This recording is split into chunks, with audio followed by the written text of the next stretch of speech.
Ce livre témoigne d'un savoir sur la jouissance. La jouissance qui était déjà l'objet du premier livre de Marc, il y a déjà 16 ans de cela, en 2003.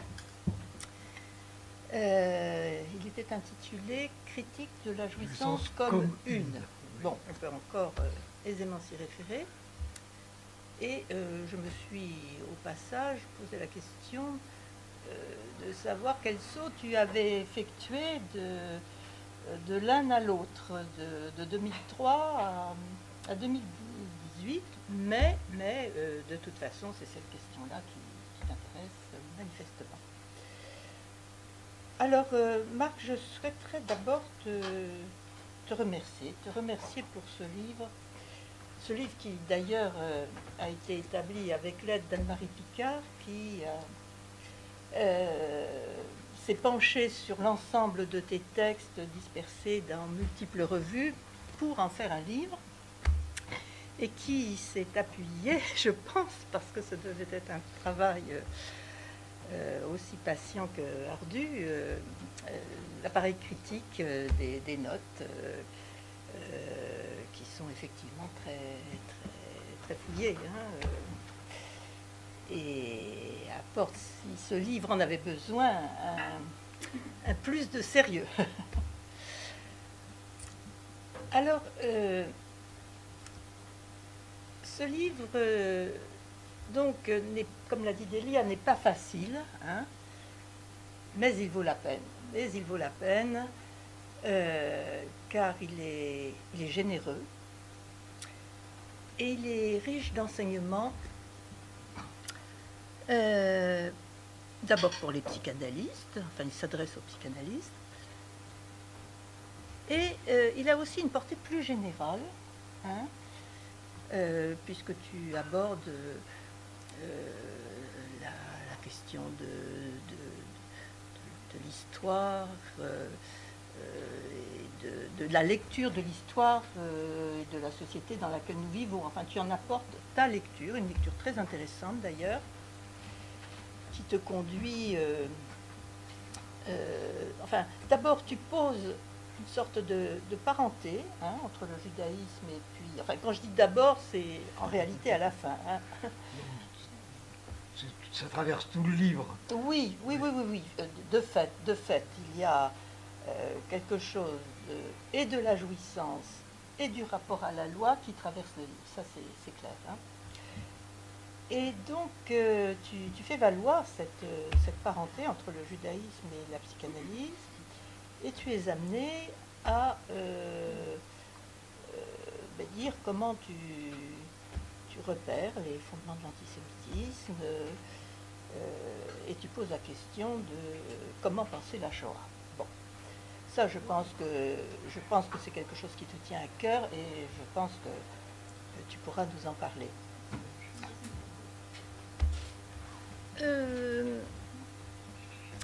Pour revenir au début du livre, enfin, d'emblée, Marc se situe dans une ligne spinoziste, c'est-à-dire il se situe dans un axe où le corps et l'esprit, la psyché, l'âme se présentent comme les deux faces, les deux versants d'une même substance, et enfin, interagissant l'un par rapport à l'autre. D'où la place faite au corps, que tu as relevé, et Marx s'emploie à faire des distinctions entre le corps de l'individu, le corps du sujet, le corps biologique, le corps symbolique, le corps imaginaire, et le réel et dans le neuroméen, et il y a une certaine prévalence tout de même.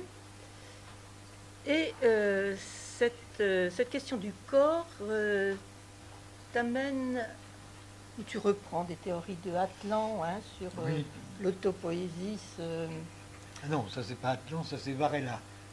Ah, bon, enfin, c'est pas loin. Atlan, c'est d'avoir transformé la phrase de... il s'appelle, le corps est un... Ce qui résiste à la mort. Oui, oui, oui, Bichat. La phrase de Bichat, Mm. il l'a transformée en quelque chose qui tient compte de la pulsion de mort. Et voilà. Pour Bichat, c'était l'ensemble des forces Qui résiste à la mort. qui résistent à la mort. Tandis que pour Henri Atlan, qui est un biologiste talmudiste et philosophe, entre autres, la vie, c'est l'ensemble des choses qui prennent en compte la mort. C'est pas du tout, c'est pas du tout pareil. C'est-à-dire ça lie les pulsions. Le problème, c'est ça lie les pulsions de vie et les pulsions de mort. Le problème, c'est qu'on connaît, c'est quand elles sont désintriquées. Quand elles sont désintriquées, c'est la pulsion de mort qui gagne à tous les coups. Ça, tu en parles longuement, très bien. Bon, tu fais allusion aussi donc à cette notion d'autopoésie, donc de Varela. Et ceci t'amène à la question de la jouissance qui a le plus intime rapport avec la question du corps, étant donné que être vivant, c'est être et avoir un corps, c'est avoir la jouissance d'un corps. Mais la jouissance est aussi au cœur du symptôme. Cette jouissance du symptôme à laquelle les psychanalystes ont affaire et qu'ils ont en principe à traiter. Alors, tu poses la question, qu'est-ce que la jouissance, hein, puisque c'est un peu une bouteille à l'encre. Depuis Lacan, on a beaucoup parlé de jouissance, mais je ne serais pas étonnée que Marc en ait parlé avant. Alors, si on a même parlé à Lacan, c'est encore mieux. Alors, la jouissance du fait que le corps du sujet humain est affecté par la parole et le langage, eh bien, ceci crée un plus, un excès, hein, et là, tu situes la jouissance. Mais tu ne t'en tiens pas là, car tu donnes de multiples définitions, si on peut dire. Tu abordes sous multiples angles cette question de la jouissance. Il y en a une qui me revient, par exemple, la distinction entre la jouissance consciente et inconsciente. La jouissance consciente dans laquelle on se reconnaît, et puis la jouissance inconsciente, celle dont on ne veut rien savoir, qui est quelque part interdite, et que la fonction de l'analyse est de, en tant que possible, faire advenir. Et pourquoi Ben, tout simplement pour qu'une jouissance limite l'autre.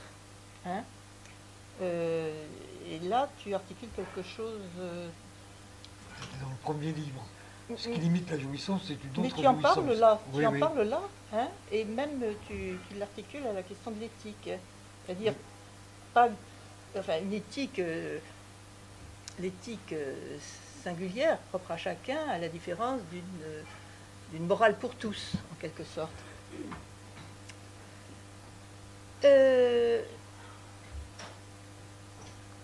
J'ai apprécié la façon dont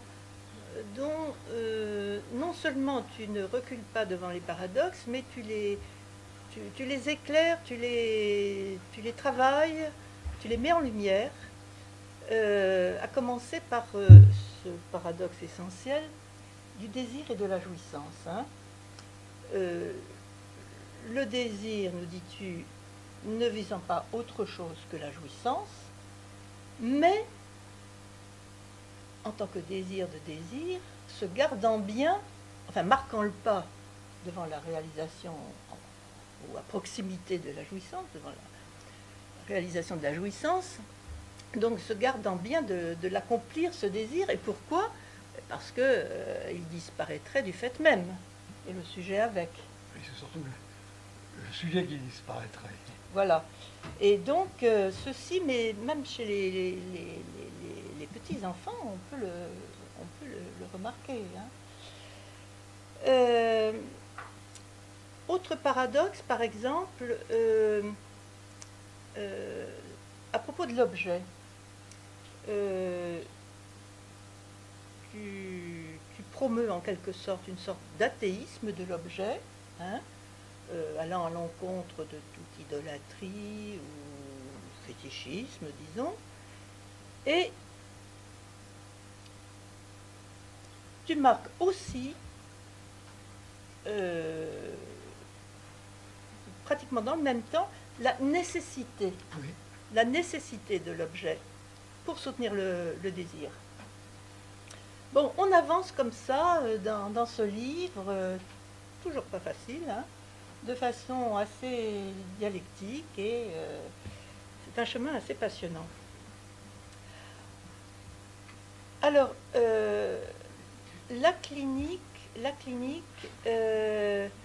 tu l'abordes. Alors, bon, Delia y a fait allusion. Tu abordes la question de l'anorexie, la question de la toxicomanie, la question de la pédophilie, la question de l'addiction au jeu.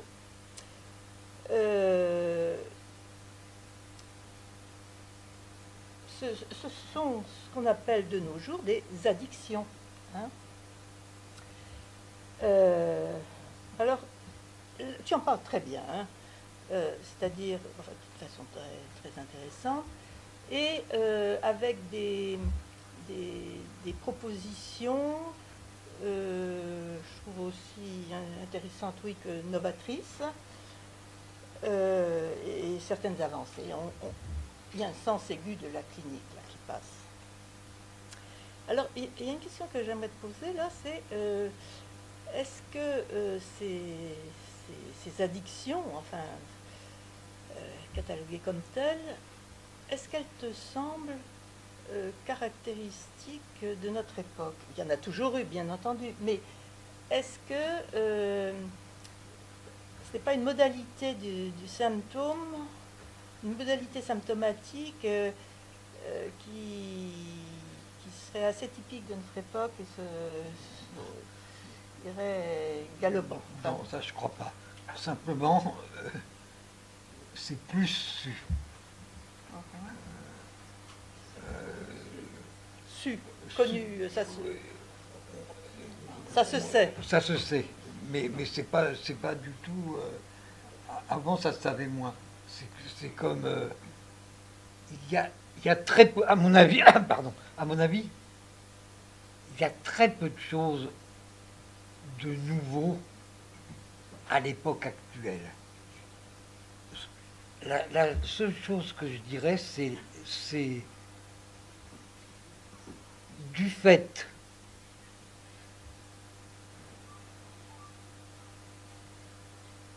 que tout semble possible, ça me semble très important, pour les gens, tout est possible, on peut même changer de sexe par la chirurgie, enfin. J'ai même lu, je ne sais pas où, peut-être dans le quotidien du médecin, mais je ne suis pas sûr,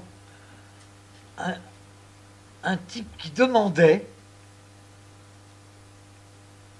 mais en toute suffisance, si je puis dire, que l'état civil lui retire 20 ans ou 40 ans. Ça, j'ai entendu ça. Tout est possible. Alors, il demandait ça, pourquoi pas? Mais pourquoi pas? Alors, à mon avis, la seule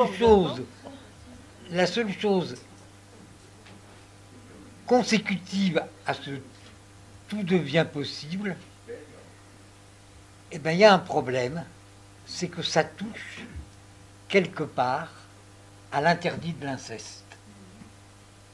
Et que du coup, eh ben, les gens désirent beaucoup moins. Et d'ailleurs, on voit plein de gens qui revendiquent la non-appétence sexuelle, le non-désir. Il y a des gens qui... Avant, les gens, ils en avaient honte.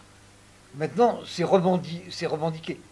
pourquoi pas d'ailleurs, hein, mais ça dit quand même quelque chose, qu'il y a, malgré tout ce qu'on peut voir de pornographie, de tout ce qu'on veut, d'affiches excitantes, etc., il y a une baisse du désir. Et moi, j'ai plein de parents de patients qui me disent que leur enfant ne désire pas.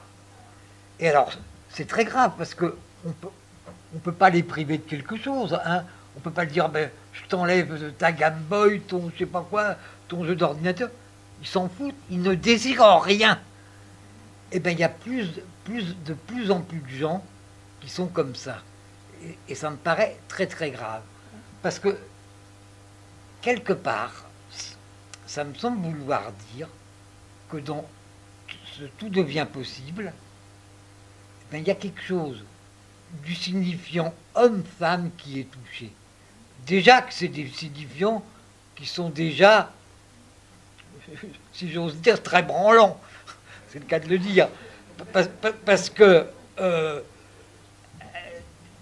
déjà Lacan avait fait plein de choses pour remarquer qu'est-ce que c'était que les signifiants homme-femme.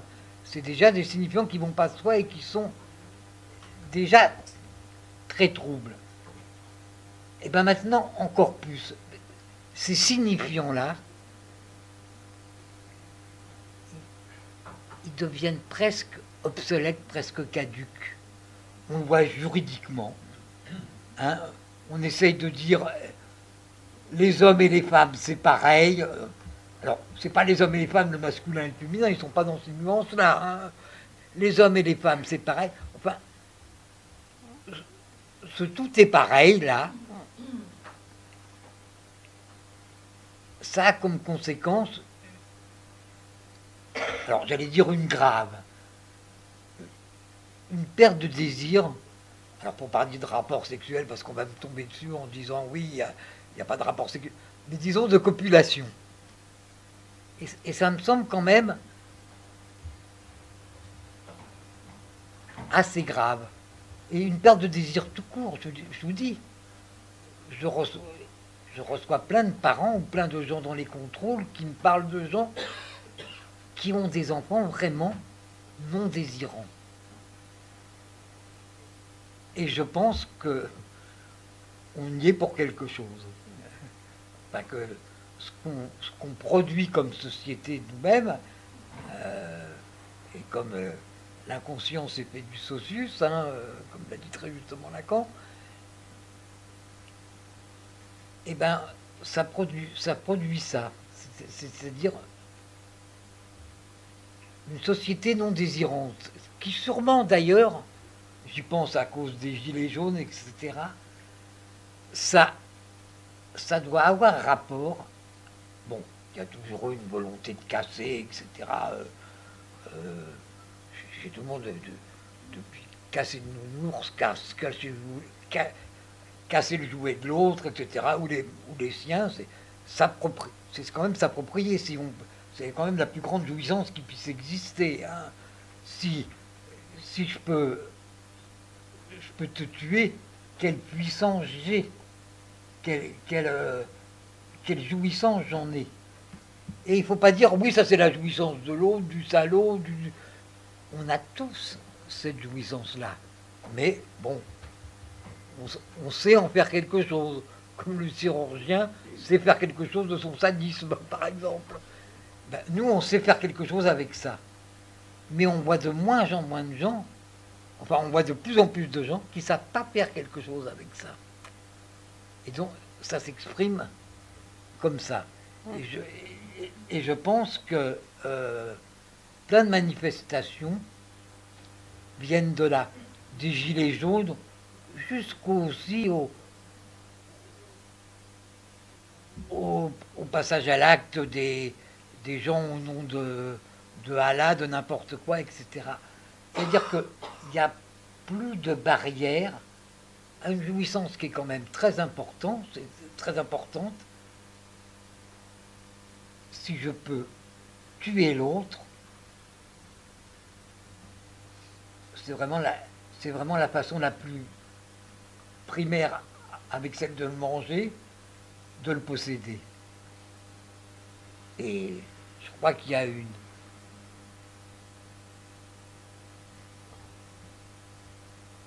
envie de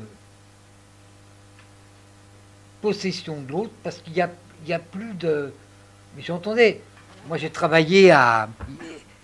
Il y a plus de limite. J'ai travaillé à l'hôpital de Sevran. Ouais, je ne sais pas si vous voyez où c'est Sevran, mais c'est un peu dur. Et bien, je recevais des gens qui ne comprenaient même pas que leur voisin de la cité d'Émile ou je ne sais pas quoi, de la cité d'à côté, avaient piqué leur blouson, donc ils cassaient la gueule, mais ils ne comprenaient pas pourquoi eux, ils n'avaient pas le droit de prendre le blouson de l'autre. C'est-à-dire, j'étais comme les automobilistes, quoi. Quand ils sont automobilistes, le piéton le gêne, celui qui se gare le gêne, mais quand ils se garent, celui qui les klaxonne, ils lui font comme ça, je travaille, mon cul, je t'encule, etc. N'importe quoi. C'est-à-dire que il n'y a pas du tout de passage par l'autre. Et là, je pense que la psychanalyse a quelque chose à faire parce que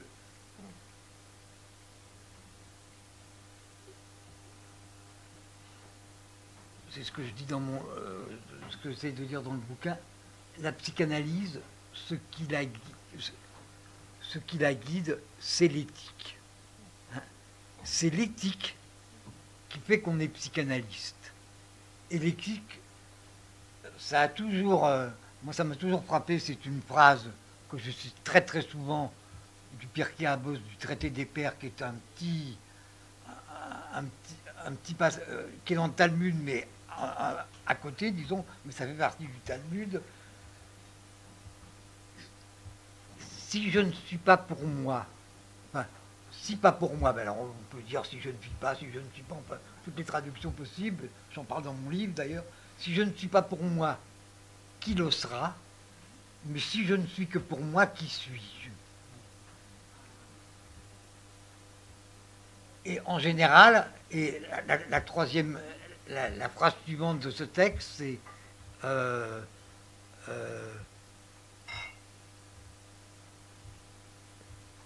et maintenant je dois étudier la Torah, un truc comme ça, tu dois étudier la loi.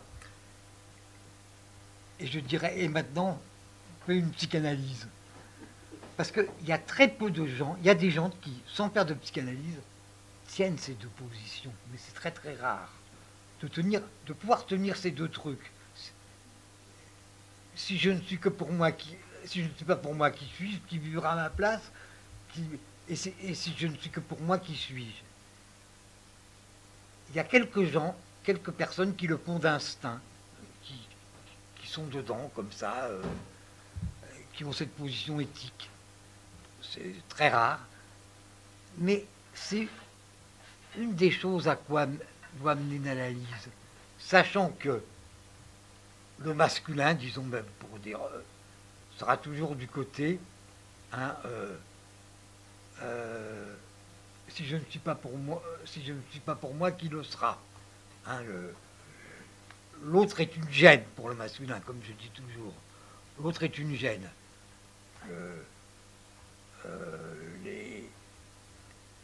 L'autre est une gêne, alors que pour le féminin, et surtout, disons même pas le féminin, l'homme et la femme au début, pour l'homme, l'autre est une gêne, c'est-à-dire ça commence par Adam et Ève, hein, le mythe biblique, ça commence par le meurtre de Caïn de mort d'Abel par Caïn. Alors, je développe plein de trucs et je développe une petite interprétation là-dessus dans le livre, mais et les femmes, c'est le alors l'autre est une gêne, tandis que pour le féminin, le soi se déduit de l'autre. Et ça, c'est extrêmement important. C'est-à-dire que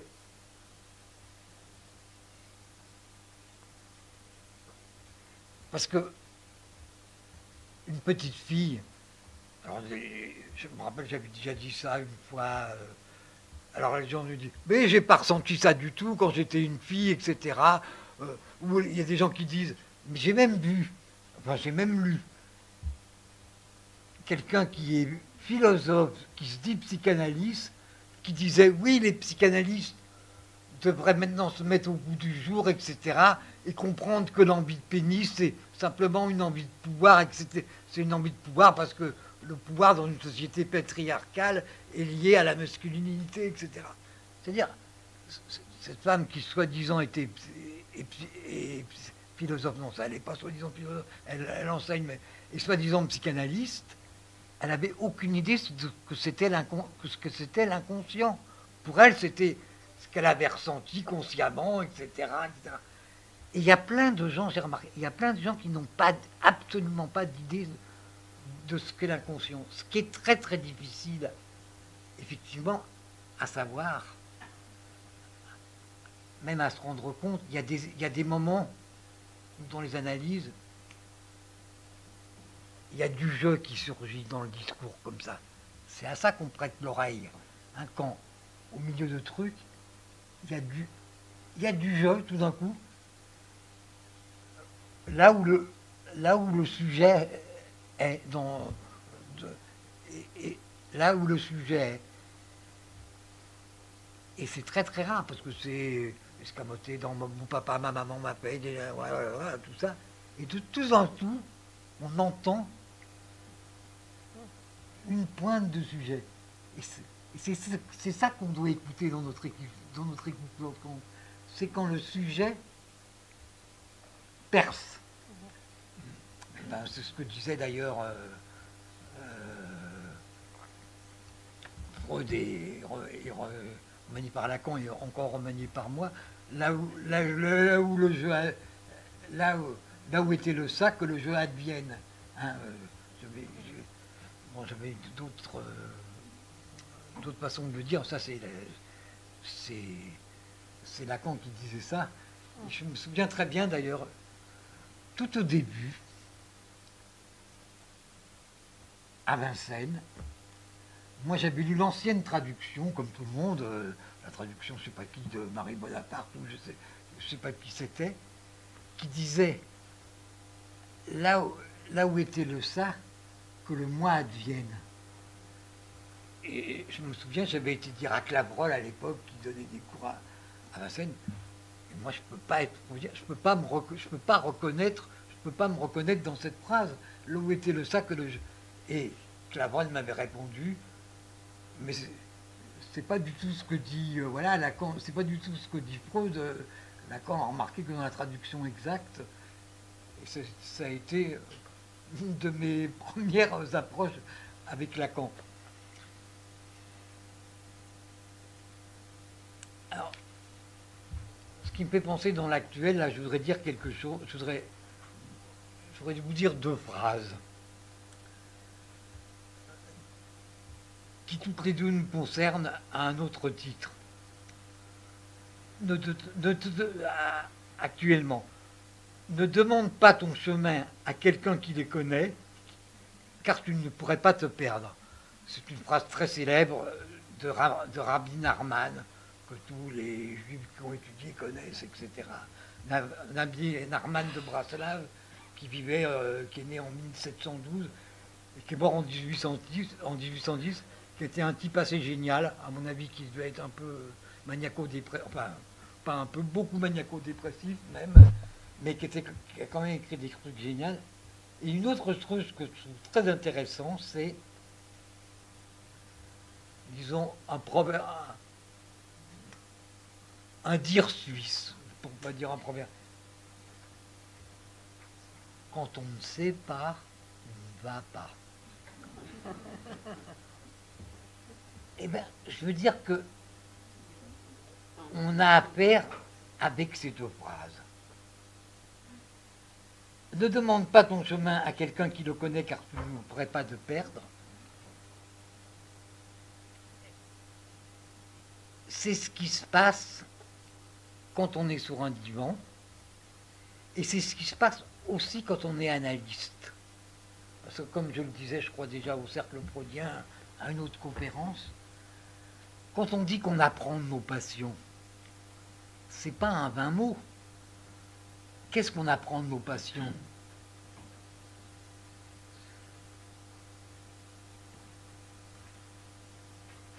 Les passions nous apprennent une chose.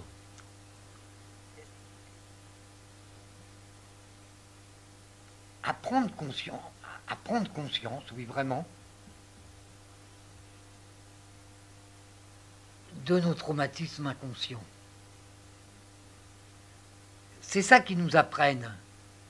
C'est-à-dire que c'est grâce à l'état dans lequel on est quand on écoute un patient,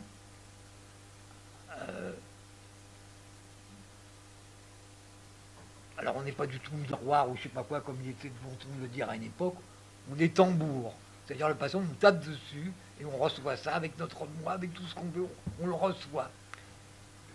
Et quand il parle, quand on l'écoute, ça nous fait ressurgir nos propres traumas qu'on peut dire qu'on méconnaissait. Tous les traumatismes qui nous ont constitués, on les méconnaît. Et comme on écoute ce que le patient fait résonner en nous, il y a un côté où ça fait écho, où on entend parce que ça fait écho à quelque chose chez nous.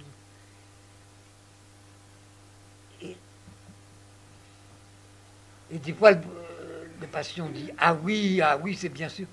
Mais le « Ah oui, c'est bien sûr », c'est ce que le patient nous fait. Il nous fait prendre conscience, il nous fait émerger nos propres traumas qu'on reconnaît avec certitude.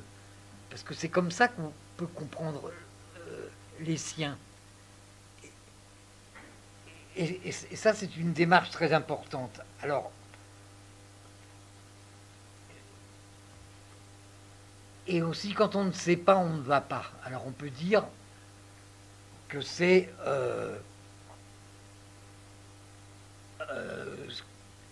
ce qui arrive à chaque analysant, et même quand on l'accompagne, on ne sait pas. On ne sait pas où il va aboutir, on ne sait pas. On sait pas. On connaît quand même quelque chose de la... Je dirais de la carte, sachant que la carte n'est pas le territoire, comme le disait Korminski, mais on connaît ça. Et on l'entend. Ah oui, alors je voulais dire, quand on ne sait pas, on ne va pas. Eh bien, il y a un problème aussi, c'est effectivement, on est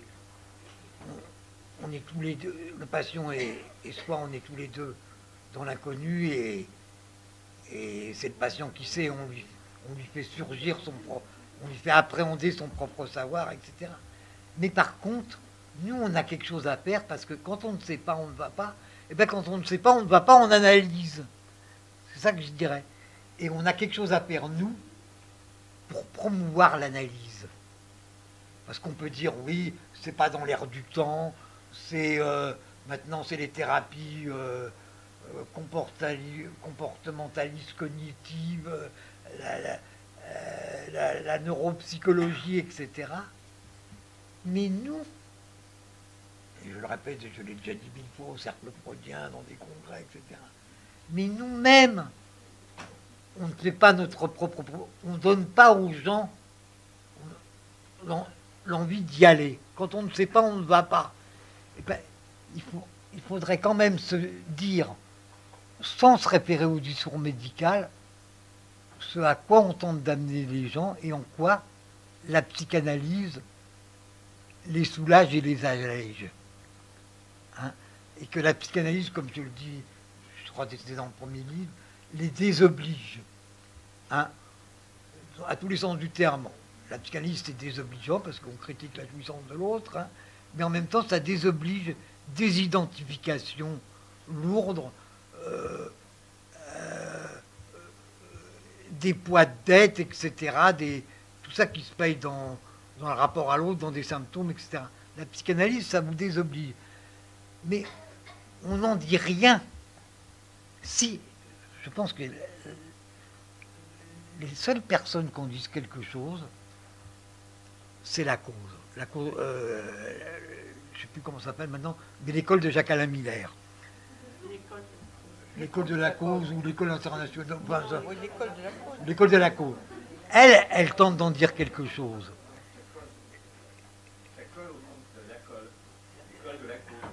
Oui, non, mais ça c'est... Non, mais c'est vraiment une école qui a un projet. Et je trouve, parce que j'ai vu des gens et j'ai lu les extraits de gens qui soutiennent la passe. Et moi, je trouve que la passe, c'est très important. On s'en fout que ce soit institutionnel, comment elle s'appelle, comment c'est repris.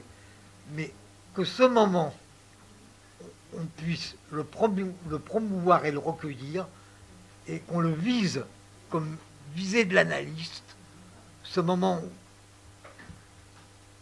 où on n'est pas, où il n'y a plus d'objets, ça dure pas longtemps, hein, mais c'est très désagréable comme moment. Mais quand on est passé par là, c'est moins, pour le féminin, pour une femme, c'est plus étendu, etc. C'est moins comme ça. Bref, c'est à peu près comme la jouissance masculine, la jouissance coïtale masculine ou féminine. C'est bien plus diffus dans le féminin, etc. Mais si on évite ça, de proposer ça, la passe, et si on ne la vise pas dans l'analyse, d'abord on peut prendre des effets de passe pour des délires, et puis vite amener l'autre à l'hôpital psychiatrique ou vouloir l'amener. Mais si on ne vise pas ça dans l'analyse, je ne dis pas qu'on y emmène tout le monde, loin de là même, mais on rate quelque part ce que doit viser l'analyse. Ce moment de passe, je l'ai écrit dans le cercle freudien, c'est dans des textes, etc. Ce moment de passe, c'est très important. Et je trouve qu'on n'aurait pas à le dire comme ça, mais une manière de le faire savoir nous. Ce à quoi on veut mener les gens, et ça leur ferait pas peur, ça les attirerait, contrairement à ce qu'on pense. Et arrêter de se comparer, comme je l'ai dit, à la médecine, parce que la guérison qu'on vise n'a rien à voir avec le médical, mais on pourrait se comparer aux médecines douces, aux médecines parallèles, aux médecines holistiques, à condition de bien savoir que il y a une fin d'analyse. Il y a une fin parce que quand on est passé par la passe, si je peux dire, quand on est passé par ces moments, qui courent dans toute l'analyse d'ailleurs, eh bien, rien ne sera plus jamais comme avant. C'est-à-dire, ça n'empêche pas la douleur de la vie, hein, ça, rien n'empêche. Mais par contre, ça vous permettra de l'accepter jusqu'au moment où on considère qu'on n'est plus sujet, etc. Et moi, je crois qu'on a le droit de se suicider si on veut, etc. Si on pense qu'on n'est plus, on n'est plus sujet. Bon. Mais autre... Et ça, on le propose pas, on le dit pas.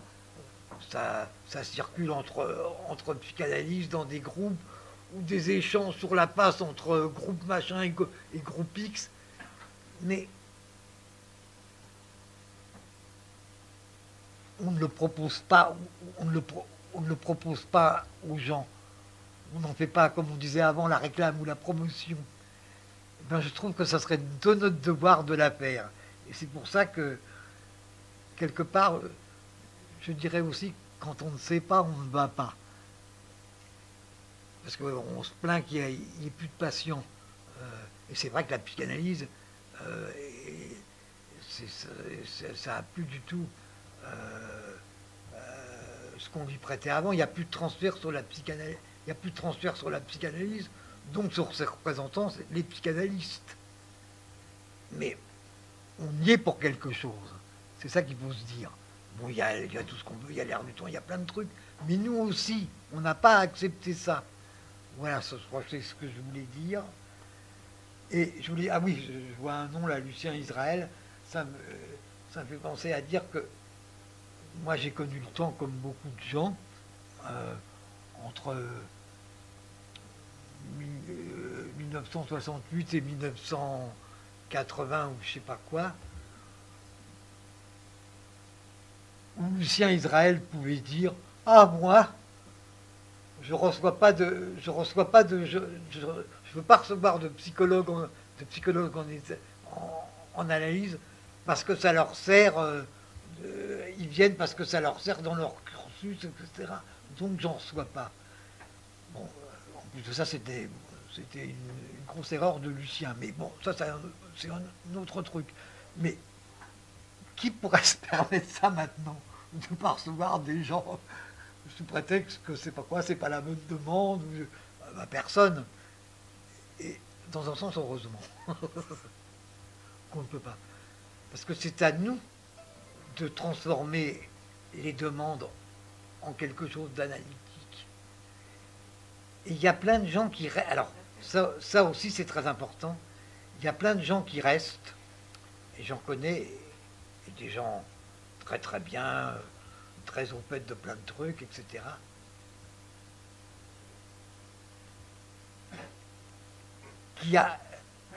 Qui restent dans le silence et qui attendent de relever le signifiant, etc. Mais qui a dit ça? On doit parler, d'ailleurs, Lacan parlait, hein, en plus de ça, dans ces années, ça je peux vous le dire, tous les gens qui sont passés par lui parlaient, même s'il nous disait fermez votre bouche, tournez la langue 7 fois dans votre bouche avant de parler, etc. Lui, je n'ai pas pour parler. Hein. Et nous non plus. Moi, je me souviens, alors je vais vous raconter ça parce que je trouve que c'est quand même important. La première personne pour qui j'ai pu faire quelque chose, c'était il y a très longtemps, je devais avoir, je sais pas quoi, 22 ans ou je sais pas quoi. Je travaillais à Sainte-Anne-Henri-Roussel et j'avais reçu une patiente qui était là en hôpital de jour, qui venait tous les jours, une fille pas anorexique, mais très mince, un peu liane comme ça, qui n'écrivait, parce qu'elle m'envoyait des poèmes, elle écrivait sans horizontal, que des bâtons. Un A c'était comme ça, un M c'était 3 bâtons, c'était que des bâtons. Et je me suis aperçu que cette fille, à tout le monde voulait l'écouter, elle avait traîné dans tous les services, on l'écoutait. Personne ne lui avait parlé.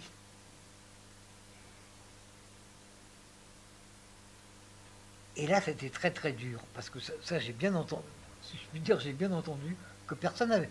Ah, elle avait été traînée, ça faisait au moins 5 ans qu'elle était en hôpital de jour. Là, tout le monde l'écoutait, personne ne lui parlait. Et parler à cette jeune femme,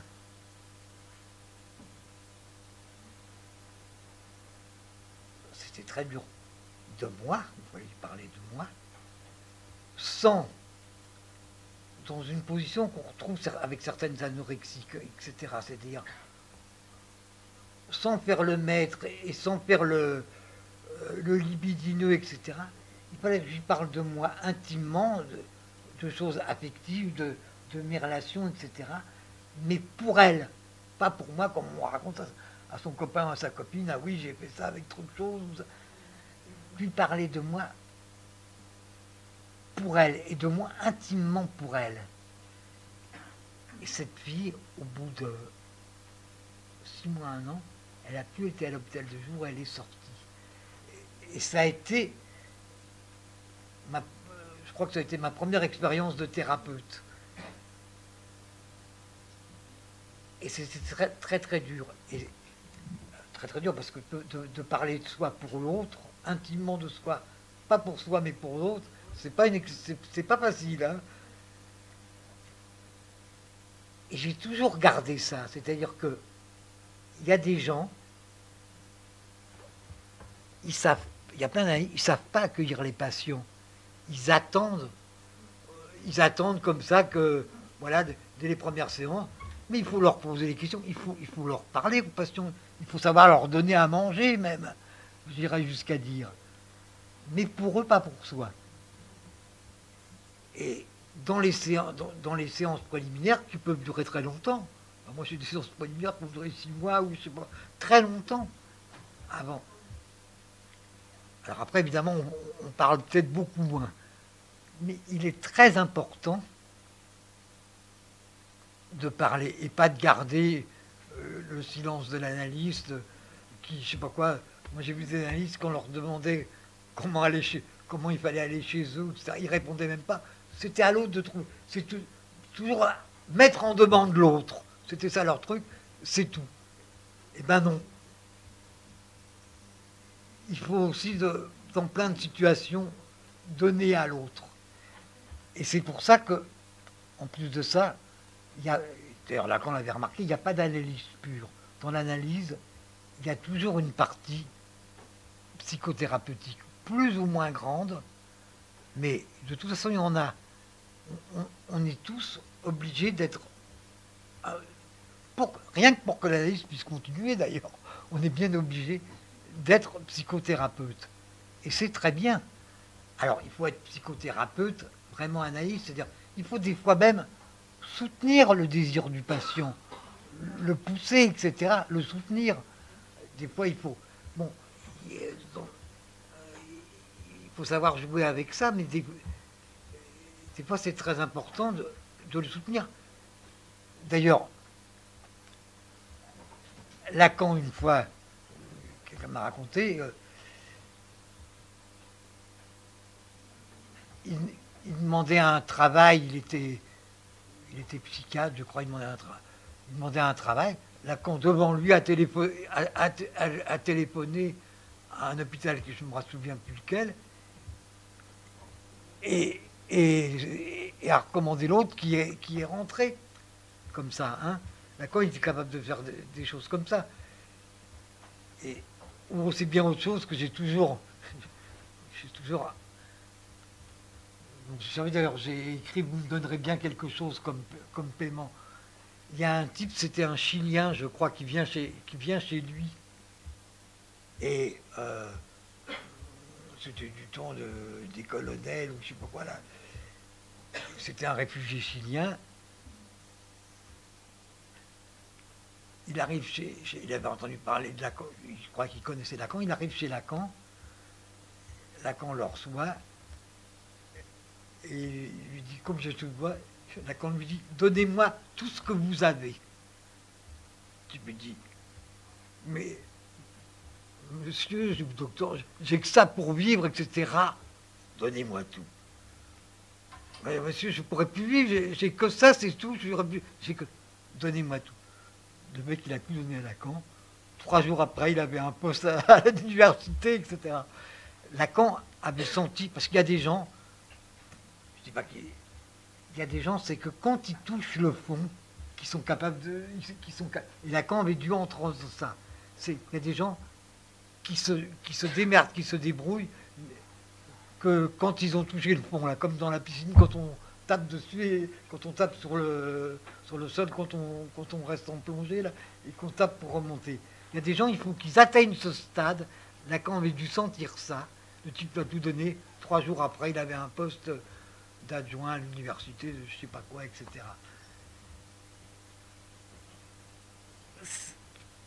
C'est ça entendre. Entendre le jeu derrière la plainte. Ben, c'est tout un art et c'est notre art. C'est à ça qu'on doit tendre. Quand je disais sur l'école de Jacques-Alain Miller, là, oui, que j'aime pas du tout leur fonctionnement, parce que je trouve qu'ils ont le même fonctionnement que la mafia, mais ça, avec le paradis. Mais à l'intérieur, je dois dire que la promotion de la passe et les gens qui l'ont passé, et les gens qui l'ont passé, j'ai lu leur truc. Je trouvais le point où étaient arrivés ces analysants, ce qu'ils ont témoigné de ce qu'avait été l'analyse pour eux, c'était vraiment des témoignages extraordinaires. C'est ça que je voulais dire, c'est ça que je disais. Donc, ils ont su faire et recueillir quelque chose de la... C'est ça que je disais, quelque chose du savoir de la... Et je dis que nous, on aurait intérêt et à le promouvoir et à en recueillir quelque chose dans chaque institution, etc. Et que la passe, c'est pas simplement un petit jeu institutionnel pour nommer des gens, je sais pas quoi, au machin, avec un grade, etc. Mais que les gens qui ont pu aller jusque-là dans leur analyse, parce que c'est pas parce qu'on les pousse qu'ils y arriveront, loin de là, qu'on pu aller juste là, et les gens qui ont pu en témoigner, et ce que l'école de la cause a pu en recueillir, eh ben, je trouve que c'est très bien et qu'on aurait à suivre leur exemple. C'était ça que je voulais dire. Voilà, c'est pas plus que ça. À propos du rapport de Marc Léopold à Lacan, je voudrais dire que Marc n'ignore pas Lacan dans son livre, mais Lacan ne l'empêche pas de penser et de présenter, d'exposer ses propres idées et théories. Bon, un exemple à propos de la fonction paternelle. Dans la foulée de Dolto, Lacan, Marc rappelle que c'est la mère qui fait une place au père, désigne le père, d'accord, mais il fait un pas supplémentaire. Hein, c'est-à-dire il s'appuie sur Lacan pour aller plus loin. C'est-à-dire cette place que la mère fait au père, Marc précise que cette place, elle a à être occupée, tenue, et que le père a assumé son désir et ses conséquences. Moyennant quoi, et c'en est la condition, de désirable, il passera au désirant, à la fonction du désirant. Hein? Bon. Cette façon de repasser par Lacan pour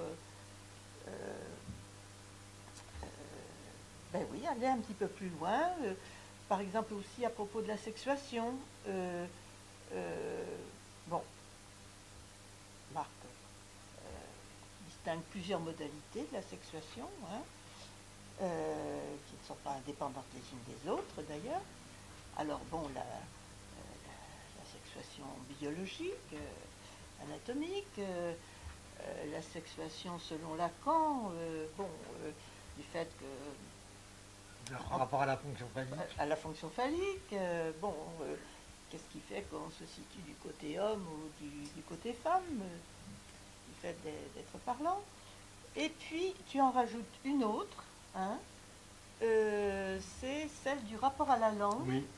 Et à la position de l'énonciation, c'est-à-dire tu distingues une position S1 et le signifiant représentant le sujet pour un autre, tu distingues la position S1 de la position S2. Et alors, si j'ai bien suivi, je n'en suis pas sûre, tu attribues, tu repères la fonction nommante qui chez Lacan est plutôt du côté du père, toi tu l'attribues à la mère, et le S2, tu le repères du côté du père, en disant qu'il explicite. Hein, oui, mais ça, je ne sais pas si Lacan ne dit pas ça aussi. C'est pas là où je... D'ailleurs, c'est pas là où je pense dire autre chose, dire voilà, que Lacan, parce que ça je crois que c'est... Oh, ça l'est oui, peut-être, mais c'est pas ça. Oui, mais c'est surtout, je pense que si je me souviens bien, c'est la position homme-femme par rapport à l'énonciation, comment on se situe dans l'énonciation, ou comme recevant l'énonciation, etc. C'est dans la position d'énonciateur et de locuteur que je fais une distinction, que je rajoute une distinction sur la sexuation. Et encore une fois, je veux dire, ça me fait penser que le problème, et ça il faut bien, bon, je ne crois pas qu'ici d'ailleurs il y ait beaucoup de gens qui soient là-dedans, mais en général les gens essayent de penser comme Lacan, ce qui est complètement crétin. On doit essayer de penser avec Lacan, parce que penser comme Lacan, et ça fait des choses, ça empêche les gens, ça a empêché des gens et d'écrire et de penser, et on n'a pas à penser comme Lacan. On a à se servir de Lacan pour penser nous, parce que comme on se sert d'ailleurs de Freud pour penser, ou de Mélanie Klein, ou de plein d'autres gens. Il faut savoir qu'il y a des gens avant, même si on avant nous, et voilà. Autrement, il y a des gens qui énoncent des trucs qu'ils croient avoir découvert, alors que plein de gens, voilà. Donc on a, voilà, mais on a à se servir des, moi par exemple de Mélanie Klein, ben ça constitue ma pensée, aussi bien Lacan que Mélanie Klein, que Freud, etc. Mais avant Lacan, tous les gens de l'Institut ou tout ça, pour nous c'est très dur à lire, mais j'en ai lu, c'est illisible tellement c'est du sous Freud quelque part. Et ben maintenant les gens font du sous Lacan la moitié du temps. Il y a très peu de gens qui disent du nouveau en se servant de Lacan. Voilà. Comme disait Lacan lui-même, qu'on le veuille ou non, on passera sur la plus codine de mes signifiants. Mais voilà. Et d'ailleurs, rien, je dis toujours, rien que le fait de parler d'analysons, ben ça on voit à Lacan. Avant, on était analysé par... Être analysant, c'est quand même pas... Eh ben, c'est pas rien, mais c'est quand même... Rien que ça, on le doit à Lacan.